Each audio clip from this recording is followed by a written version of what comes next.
Daniel, chapitre 11, la prophétie des rois du Nord et du Sud.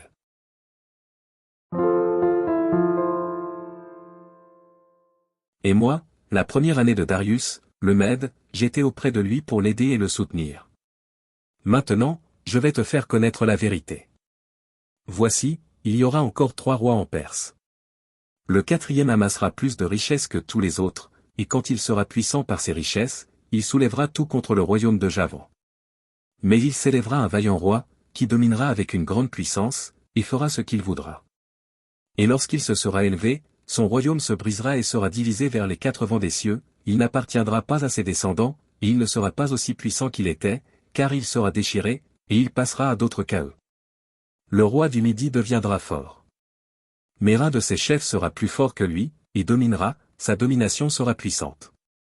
Au bout de quelques années ils s'allieront, et la fille du roi du Midi viendra vers le roi du Septentrion pour rétablir la concorde. Mais elle ne conservera pas la force de son bras, et il ne résistera pas, ni lui, ni son bras, elle sera livrée avec ceux qui l'auront amenée, avec son père et avec celui qui aura été son soutien dans ce temps-là. Un rejeton de ses racines s'élèvera à sa place, il viendra à l'armée, il entrera dans les forteresses du roi du Septentrion, il en disposera à son gré, et il se rendra puissant. Il enlèvera même et transportera en Égypte leurs dieux et leurs images de fonte, et leurs objets précieux d'argent et d'or. Puis il restera quelques années éloigné du roi du Septentrion. Et celui-ci marchera contre le royaume du roi du Midi, et reviendra dans son pays. Ses fils se mettront en campagne et rassembleront une multitude nombreuse de troupes, l'un d'eux s'avancera, se répandra comme un torrent, débordera, puis reviendra, et ils pousseront les hostilités jusqu'à la forteresse du roi du Midi.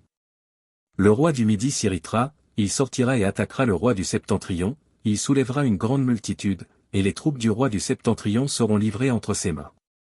Cette multitude sera fière, et le cœur du roi s'enflera, il fera tomber des milliers, mais il ne triomphera pas.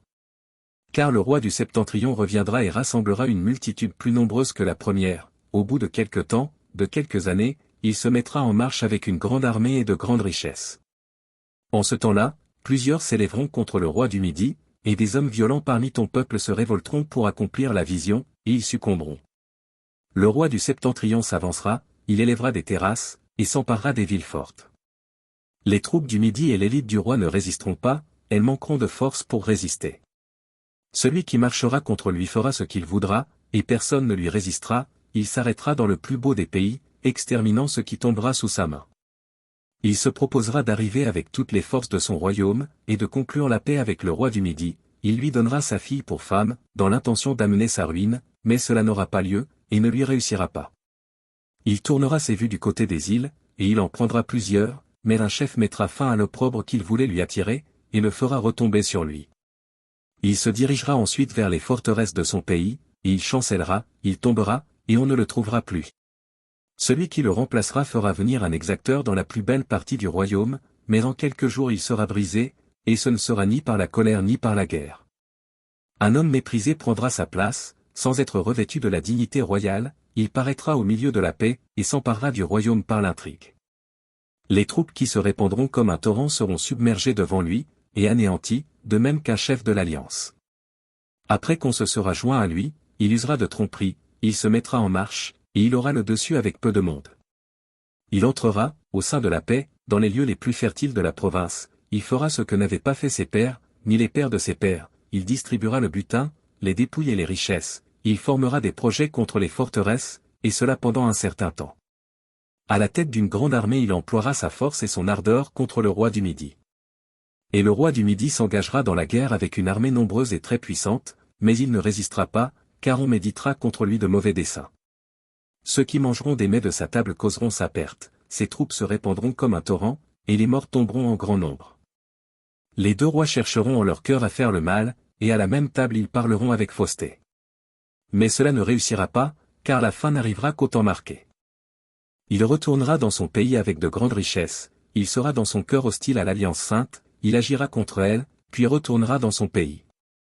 À une époque fixée, il marchera de nouveau contre le Midi, mais cette dernière fois les choses ne se passeront pas comme précédemment. Des navires de Kittim s'avanceront contre lui, découragés, il rebroussera. Puis, furieux contre l'Alliance sainte, il ne restera pas inactif, à son retour, il portera ses regards sur ceux qui auront abandonné l'Alliance sainte. Des troupes se présenteront sur son ordre, elles profaneront le sanctuaire, la forteresse, elles feront cesser le sacrifice perpétuel, et dresseront l'abomination du dévastateur. Il séduira par des flatteries les traîtres de l'alliance. Mais ceux du peuple qui connaîtront leur Dieu agiront avec fermeté. Et les plus sages parmi eux donneront instruction à la multitude.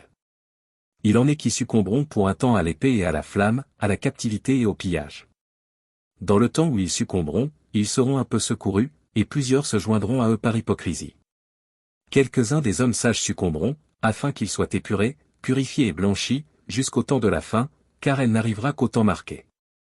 Le roi fera ce qu'il voudra, il s'élèvera, il se glorifiera au-dessus de tous les dieux, et il dira des choses incroyables contre le Dieu des dieux, il prospérera jusqu'à ce que la colère soit consommée, car ce qui est arrêté s'accomplira. Il n'aura égard ni au Dieu de ses pères, ni à la divinité qui fait les délices des femmes, il n'aura égard à aucun Dieu, car il se glorifiera au-dessus de tous. Toutefois il honorera le Dieu des forteresses sur son piédestal, à ce Dieu, que ne connaissaient pas ses pères, il rendra des hommages avec de l'or et de l'argent, avec des pierres précieuses et des objets de prix. C'est avec le Dieu étranger qu'il agira contre les lieux fortifiés, et il comblera d'honneur ceux qui le reconnaîtront, il les fera dominer sur plusieurs, il leur distribuera des terres pour récompense. Au temps de la fin, le roi du Midi se heurtera contre lui. Et le roi du Septentrion fondra sur lui comme une tempête, avec des chars et des cavaliers, et avec de nombreux navires, il s'avancera dans les terres, se répandra comme un torrent et débordera. Il entrera dans le plus beau des pays, et plusieurs succomberont, mais Édom, Moab, et les principaux des enfants d'Ammon seront délivrés de sa main. Il étendra sa main sur divers pays, et le pays d'Égypte n'échappera point. Il se rendra maître des trésors d'or et d'argent, et de toutes les choses précieuses de l'Égypte, les Libyens et les Éthiopiens seront à sa suite. Des nouvelles de l'Orient et du Septentrion viendront l'effrayer, et il partira avec une grande fureur pour détruire et exterminer des multitudes. Il dressera les tentes de son palais entre les mers, vers la glorieuse et sainte montagne puis il arrivera à la fin, sans que personne lui soit en aide.